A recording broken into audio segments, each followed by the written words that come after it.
Here we are outside Old Trafford again, third home defeat in a row for Manchester United, and to be honest, there wasn't many fans leaving early there. I think there's just a general acceptance now that Manchester United are well and truly just bottom half of the table team.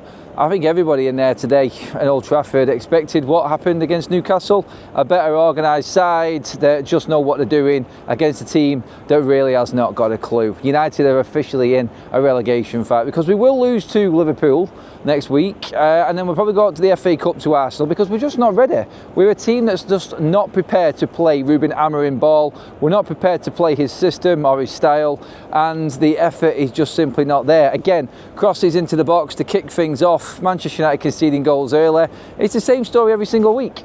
Same rinse and repeat, out wide, cross into the box for Newcastle, work twice. We've got a goalkeeper that cannot command his 6-yard box. We've got defenders who can't be organised, or probably can't organise themselves because they're trying to organise the goalkeeper. They've got no idea what they're doing, they've got no idea where to be.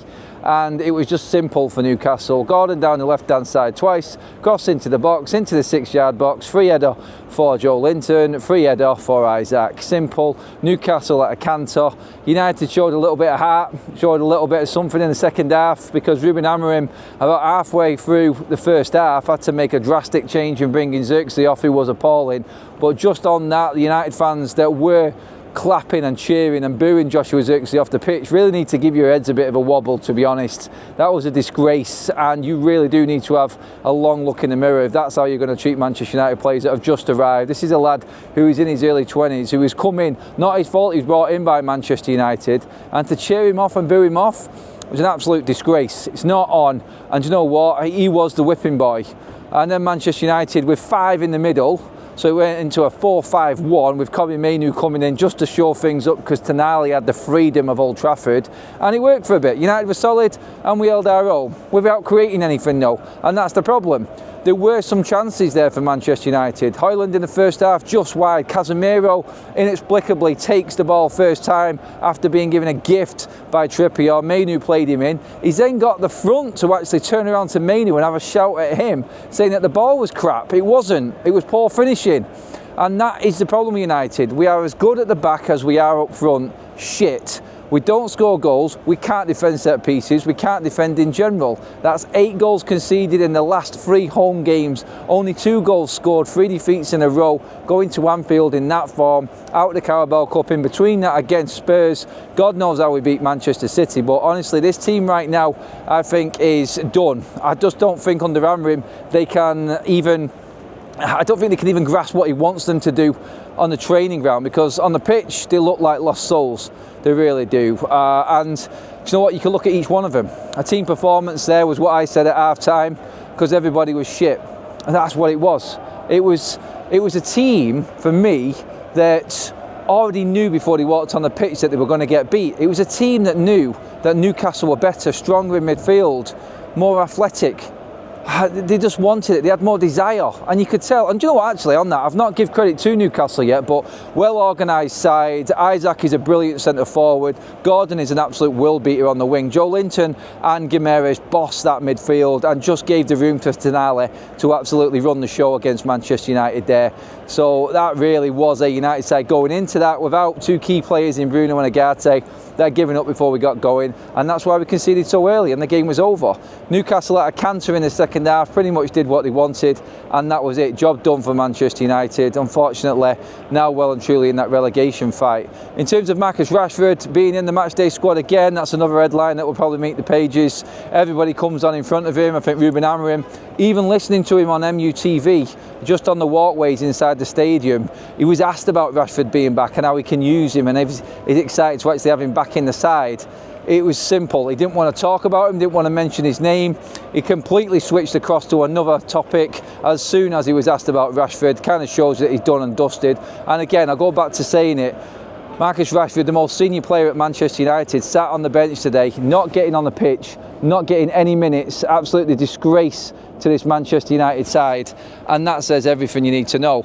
I actually filmed a little clip at the start, and it was the warm-up before the game. So the first team obviously training and doing their drills separate to the substitutes, but what was strange about it, and this is what I don't get, and this is what proves to me that this team is going absolutely nowhere and there's a massive disconnect through the middle of it, was the warm-up with the substitutes. You had a group of Lenny Yoro, Rashford, Garnacho, Anthony, Malacia, players like this all training together in a circle, and then two academy players in Toby Collier and Godwill Kakonki training on their own, passing the ball between themselves.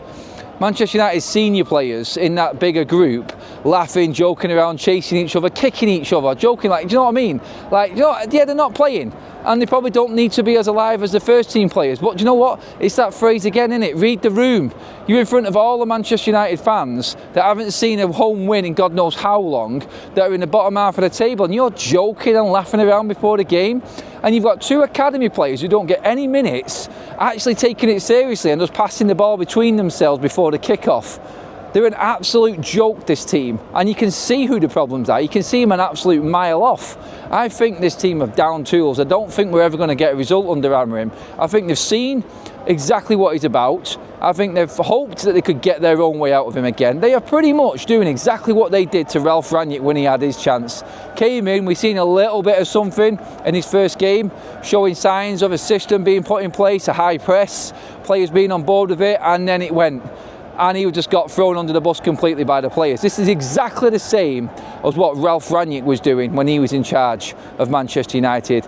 Only this time, Ineos are going to have to act on it, because this time it's even worse. These players have been told and put in their place they don't like it, they won't perform because of it, and are an absolute joke and an embarrassment to this football club. We are in a relegation fight, whether you like it or not. If you want to hide away from the facts or try and ignore that Manchester United are actually in it, facts are there. The table doesn't lie, the points don't lie. We have lost 9 games in the league and won 6. It's unheard of. -5 goal difference. We haven't scored a goal at Old Trafford in the last 2. We don't look like scoring a goal. Manchester United, honestly, I challenge anybody to come out and say that this isn't the worst Manchester United side they've ever seen. I've seen people that have been watching United for 40, 50 years, talking before the game, talking in the game, never seen this as bad. This is worse than when Manchester United were relegated in the 70s. These are the conversations that are going on right now. And when you look at where Manchester United are, you look at the points, you look at the form, our form is worse than everybody else below us in that league, and there ain't many of them teams left. Couple of wins for teams below us right now, and Manchester United are looking behind us and worrying rather than ahead. We had a chance to go 11th today. Woo, nice, mid-table again. I said it before the game. This game will confirm whether United are in a relegation battle or not. We were in a relegation battle after 3 minutes because this team has given up on Ruben Amorim, and this team really doesn't give a shit about the results or the fans. The fans are dejected, the fans are lost, the fans don't know what they're doing. I've never known it be so poisonous in Old Trafford, but that is the state of Manchester United right now, and everybody's laughing at us. Well, do you know what? We deserve it. And that is all she said. Let us know what you think. Get your comments in below. Was there anyone who came out of that with anything? I don't think there was. I think United are done. I think Amorim is done with this squad. He needs investments. Unfortunately for us, that's another problem we've got. We've got Ineos penny pinching that, according to Romano, don't want to spend a penny in January either. Oh, what a night. Happy New Year, everybody.